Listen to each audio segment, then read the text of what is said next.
Hello everybody and welcome back for more Let's Play Kingdom Hearts. In this episode, we are going to venture into our next world with a lot of stars and probably going to be one of the hardest worlds that we're going to be going to. Yeah, especially some kind of a penultimate world that we're going to. I'm pretty pumped for this. It's going to be pretty intense. So we'll have to see what kind of things await us there. Some kind of challenges there. And also, not to mention, we can actually tell how things are serious because of the music. Yes, this is actually the third variant of the gummy ship theme, or the gummy ship exploration. And I gotta say, I love this theme. I love it so much, especially in 1.5 with the reorchestration. Although I mean, the vanilla version sounds pretty badass as well, and also intimidating. But this one, you know, the reorchestration for this is also great as well. Because, like, you know, that really does go to show that things are about to get serious for what we're about to get into. And this track here really does some of the very best. I love this track so much. It's so very serious sounding, very intense. And for this gummy ship section, wow, look at that. Look how swirly it looks. It's very weird. Very well, I guess we've gone so far into the space here. There's quite a lot of hurtler ships in this section, though, and that's what you want to watch out for. And also, you want to keep an eye out because those ships will actually come out from your line of sight in each of their own patterns. So you gotta watch out for that too. But at least we seem to be going faster because I have these new engines that we have here. So we can actually just hurry. And yeah, I probably could have destroyed those. All right, so here it is, the new world. It's not really a Disney world, though. It's actually an original world. What world is it, you may ask? It is Hollow Bastion. Oh, Hollow Bastion. That sounds very menacing, very serious there. And, yeah. Also, the reason I'm still talking right now, even though we're about to get to cutscene, is because this is not a voice cutscene. It's actually just a dialogue or simple cutscene. Because, yeah. We'll see what kind of place this is. All these waterfalls right here. It's like waterfalls going up. It actually looks real impressive. I actually really do like how it looks. Alright, so, welcome to Hollow Bastion. And, yeah, there's a castle that's right up ahead there. And this is, without a doubt, the largest, and I mean the largest and probably the longest world in this game. Because, well, I mean just upwards here. No, we're not hungry. We found something warm inside. Sora, you're not going there, are we? Alright, so yeah, let's do this. Let's go and begin this. Alright, so for this section of Hollow Bastion, we actually have this little gimmick right here. We have these bubbles, and just to demonstrate, if you go inside those floating bubbles, you actually go underwater, and you're actually walking underwater, even though you're not really swimming like in an Atlantic area. You're just walking all over. And you can also walk on water too. Yeah, Sora has obtained the powers of Jesus, because I guess apparently Captain Hook can do it, so we can do it too. There's actually some goodies around that we can have first before we go any further, because we just heard a roar. That's a very familiar roar from a certain character. But we want to get those treasure chests first, just to get that out of the way. And also, there's actually some more to gush about for the music. Yes, that also means I love this track as well. I love Hollow Bastion's overworld theme. I also love its battle theme as well. Both of those are such great tracks. Now, I would say one thing that in Vanilla KH1, the original sound font for the Hollow Bastion overworld kind of has more timpanis to it. But even with the reorchestration, I also love this track, like, no matter what. Hollow Bastion, you know, not only as a challenge, but, you know, the soundtrack, you know, the overall theme and the battle theme. Well, we haven't even gotten to the battle theme just yet, though, but we will get to it. It's also so good. But the overall theme, you know, it really sounds more frantic. It sounds like, you know, we gotta get to somewhere pretty fast, and you know, it sounds pretty intense. It's so, and also kind of soothing as well while you're kind of panicking. It's just, it's such a good track. I love Hollow Bastion's overworld theme so much. One of my favorite tracks ever. It's also got some other variations, like the one in Kingdom Hearts 2 sounds a little calmer. But that's because it's actually in more piece. But more on that once we get to that game for the Let's Play.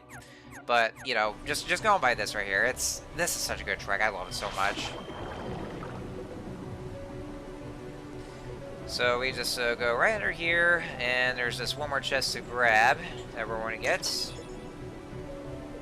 Yeah, that was just more than Dalmatians that we want to make sure to get. You can only stay underwater for just a certain amount of time. After that, then the bubbles will automatically bring Sora and the gang back up to the surface. So if there's any chests you want to get while underwater, then you want to hurry and get those first, and then before that wears off. All right, so there's quite a bit of platforming with all these ice platforms. It's pretty much like a lot of ice here. And we'll see what's going to be going on right over this way. I see what's up. No vessel, no help from the Heartless. So tell me, how'd you get here?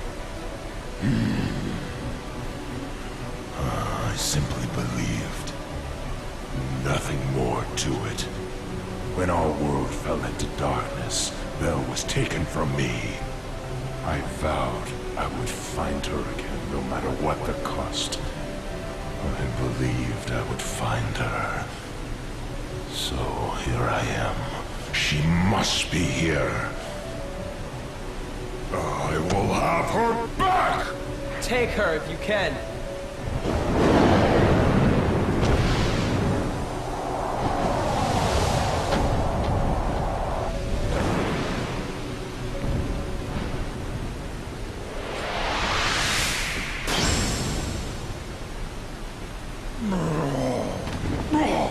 Stop! So, you finally made it. About time. I've been waiting for you. We've always been rivals, haven't we? You've always pushed me, as I've always pushed you. Riku! But it all ends here. There can't be two Keyblade Masters. What are you talking about? Let the Keyblade choose. Its true master.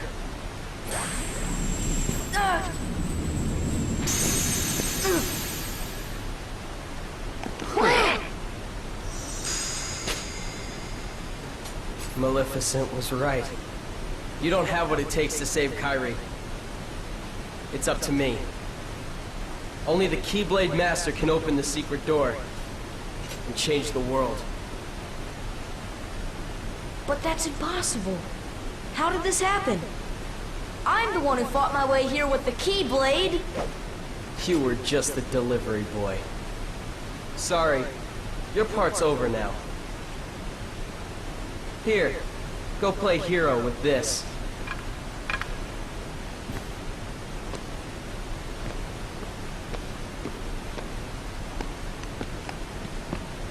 Goofy, let's go. We have to remember our mission. Oh, well, I know the king told us to follow the key and all, but...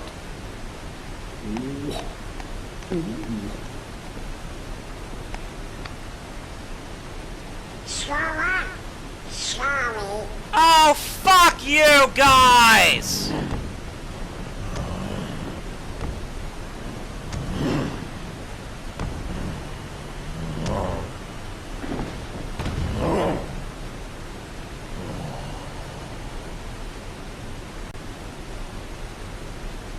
Hey, don't move! You're hurt. Why? Why did you come here? I came to fight for Belle.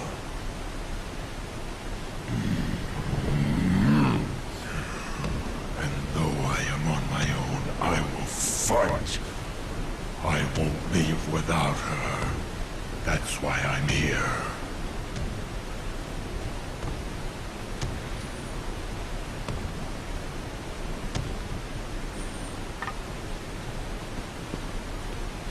Me too. I'm not gonna give up now. I came here to find someone very important to me.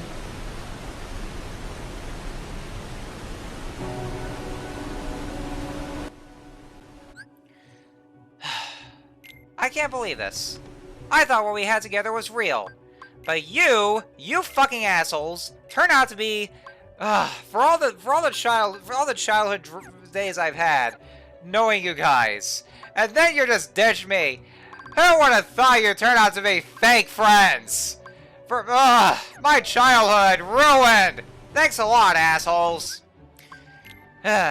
But we got a new best friend here. Yes, ladies and gentlemen, may I present to you the most badass and probably without a doubt, the absolute fucking tank himself. We have Beast.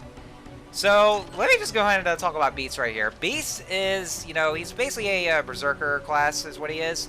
You know, he's very great with physical attacks. He has, you know, some of the best attacks he could ever have. He, you know, and, you know, he may be slow, sure, but, you know, his attack power makes it more than makes up for it. He is an absolute fucking tank. I gotta say, you know, I love Beast. I really do. Another one of my favorite Disney characters. And also, reprising his role from the movie is Robbie Benson. And Robbie Benson does a real good job as Beast, you know, just making him sound, you know, intimidating with, you know, just the way his looks. It really fits him well, at least in his Beast form, but, you know. But of course, yes, yeah. So now Donald Goofy has ditched us. Fucking assholes throwing a child looks like that. Can't believe it. Fake friends. Fake friends is what they are, where they turn out to be, for all I've known them. And so, what we find out now is that, yeah, Sora's Keyblade is gone. And so, as it turns out, Sora is not really a, well, I want to say Keyblade Master, but then Dream Drop Distance is already glaring at me now. And, well, I guess Birth by Sleep for that matter. So yeah, apparently Riku was actually the one who was originally meant to wield the Keyblade in the first place, not Sora. Because, you know, since Riku missed the call because, you know, he wasn't able to, then Sora was the one who had to use the Keyblade for him. And so at this point, it was actually foreshadowed where in that one scene where normally if any other person were to hold on to a Keyblade that's not theirs, it disappears and goes back to its owner. In that one cutscene where Sora finds Riku for the first time, he holds on to Sora's Keyblade, but it never disappeared, and then he just tosses it to him. That serves as a good kind of foreshadowing for what's to come, because, yeah, as it turns out, then yeah, Sora's not really the one originally meant to wield Keyblade. It was supposed to be Riku, but he wasn't even there, and so that's how it disappeared. So, yeah, now we don't have the Keyblade anymore, and we're powerless, and I hate when games do that. And now instead we have that very same lame wooden sword that we had in the back on Destiny Islands before it was destroyed. And so, yeah, as you can see, I'm actually using the magic and also relying on the beast, because, you know, if you probably remember, when we first encountered the Heartless with the wooden sword, the Heartless are completely immune to the wooden sword, because apparently they like wood so much. They have some sort of a fascination or some kind of a fetish with wood. But bottom line is, yeah, the wooden sword doesn't do anything against the Heartless at all. So yeah, we're completely useless. Right, yeah, you know, we've been basically depowered and all that stuff, and so the only way to actually kill him now is that we still have our magic, though, which we can use, although you do want to make sure you have ethers and elixirs and all that. And also, we have Beast. Those are the only two things you can rely on. I would recommend you equip yourself with the stop spells or the fire spells. Well, actually, I have the Lazar with me right now, but I'm going to later on equip to fire, because actually, yeah, I've always liked fire because of their fast pace. But yeah, we actually, yeah, we have the magic to rely on and also Beast, but you know, this is actually one thing that I'm at least glad about with, you know, since we have Beast with us. Yes, Beast actually just chose to come with us because, you know, for as much of a jerk that he was or selfish, at least he was still there for Sora whenever those fucking fake friends ditched him. So yeah, we have a true friend right there. Yeah, Beast is such a real and true friend. What we can ever do without you, Beast? What can we do without you? Yeah, like I say, you know, Beast is definitely probably one of the best party members, just for how tanky he is, and also, you know, yeah, like I said, he's also another one of my favorite Disney characters, mainly because, you know, I really do enjoy his character arc in the movie. Because, you know, that's, you know, one thing that I really do enjoy about Beauty and the Beast is, you know, just, you know, with the kind of character development that Beast goes through. Yeah, I really do enjoy his character arc. That kind of looks like he's floating a bit from the platform. So yeah, that's basically what we can do. Just either rely on magic and also rely on Beast. But, you know, yeah, like I said, he has really high physical attack, and so he really does prove as such a great, useful ally to you. And so at least we can actually still open the chest even with the wooden sword there. And so there's also a couple more Heartless that I actually had talked over, and so there's to go over. Yeah, a couple of new ones that we have here. First one are these little ball-shaped kind of shadow, or those ball-like or balloon-like heartless. Those are called the dark balls. Dark balls, they're a little bit annoying to deal with because like their attacks are very well known to be unpredictable. Like they can either just move around rapidly to try to avoid your attacks. They can also try to charge over to you while trying to bite you as well. So yeah, they can be pretty annoying to deal with. And the other heartless that we encountered are the defenders, the ones with the shield with that well, it looks like one of the Cerberus heads. Defenders, well, the only way to actually kill them is just just going behind them. Obviously enough, because they have their shields with them, which they can also try to bite you. And which they will actually try to bash at you with the shield itself, and that's their one way of attack that can, that can actually hurt you.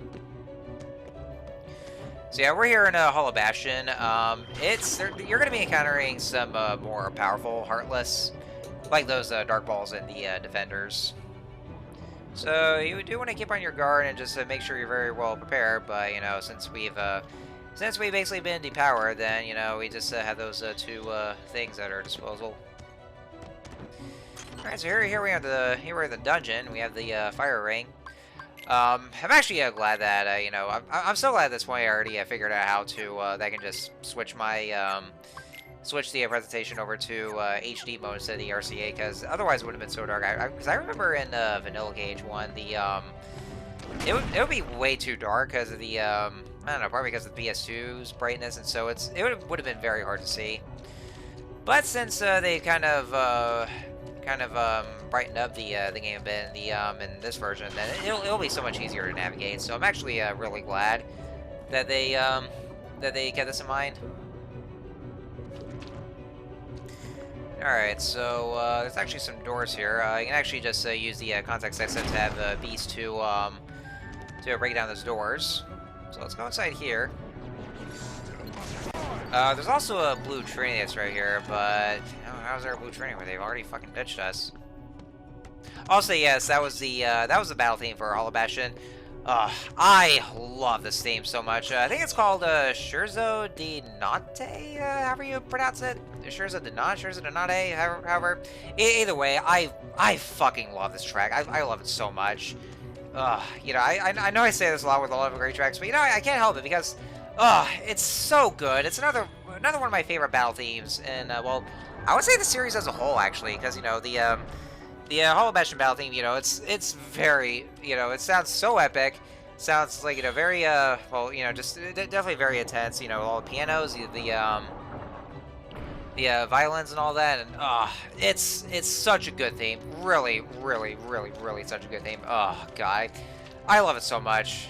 And, I would just, back when I would just go on Everglow's channel just to listen to those themes, and oh god, it's so great to my ears. Well, I mean, I can actually still listen to them now from other YouTube channels since Everglow's already taken the music tracks down from his channel, probably because of copyright reasons, but they're still around on YouTube. I would just listen to them, and I just love it. Listen to those themes, especially in the either 1.5 or 2.5 in those versions.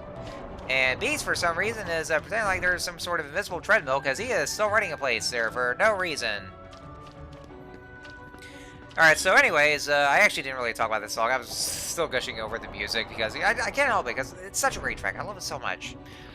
So we try to go into those double doors beforehand. That's actually where we need to go. But they are locked tight, so we're going to want to go to the dungeon first and then find the switch that's supposed to unlock those doors. And so there we can access them, and so there it is, just right there. So we just release this switch here. Oh, actually, no, that's not the one. It's actually it only takes you up to the to a higher area with this using this platform. Yeah, I thought it would take you there, but I guess not. And so now we have another defender to deal with, who's guarding that switch. So I guess yeah, what better way to have this guy to just guard that switch from us? Oh my god, this is such a good theme. Oh god, I love it so much. I'm sorry, I keep bragging about it so much. And there we go, there's a switch. So yeah, sounds like a door is open, and head back to the castle gates. So yeah, that's the switch that we need to press to to open those double doors over there that we can access. Yeah, the dungeon is kind of labyrinth-like, because there was a bit of a puzzle where we had to hit the switch to open those doors and just get through.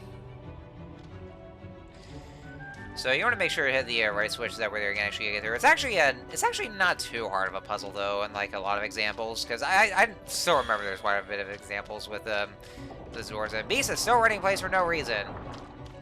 Oh man, you sure love getting your exercise in, aren't you? Yeah, this kind of puzzle isn't really too hard though. It's just, you know, pressing those switches and then just being able to get more access through those doors. But you know, just head in there, and yeah, there's another save point we get to, so we'll just head back over there, and then I guess I'll just call it a video here. And there we go. So yeah, we're gonna go ahead and leave things here for right now. And so next time on Let's Play Kingdom Hearts, we are going to head back outside over to the castle gates and access a door that we couldn't, and maybe seeing about, you know, I guess you know, hopefully whoop Riku in the ass, and also whoop Donald Goofy in the ass for ditching us, bastards. Ugh. Anyway, until next time, see you guys later.